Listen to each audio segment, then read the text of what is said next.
જો રેલી, સરઘસ, કાગળિયા કાઢવા એનાથી જનતા સુધી પહોંચી શકાય એવું માનતો નથી.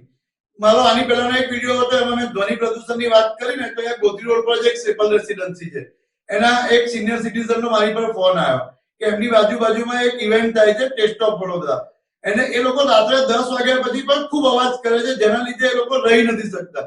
સાચું કહું ને કે એને કંટ્રોલ કરવાની જરૂર છે કે ના કરો, પણ જે અવાજ જરૂરી હોય એટલો, જેમ રાત પડે એમ એનો અવાજ મધુર થાય, એટલે કે સંગીત લાવવું જોઈએ. એની જગ્યાએ જ્યાં ડીજે નો કાન ફાડી નાખ્યો અને આ રેલીઓ અને જે ડીજે વાગે છે, ઘણા બાળકો ભણતા હોય, ઘણા 12મા ધોરણમાં હોય, બોર્ડમાં હોય, આ બધા ખૂબ જ ડિસ્ટર્બ થાય.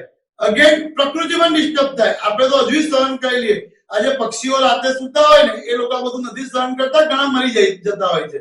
એટલે જનતાના પ્રશ્નો અમારી પાસે આવે છે, એમને પોલીસને આપેલી કમ્પ્લેન પણ મારી પાસે આપેલી છે, અને હું એ આગળ રજૂ કરવાનો પણ છું.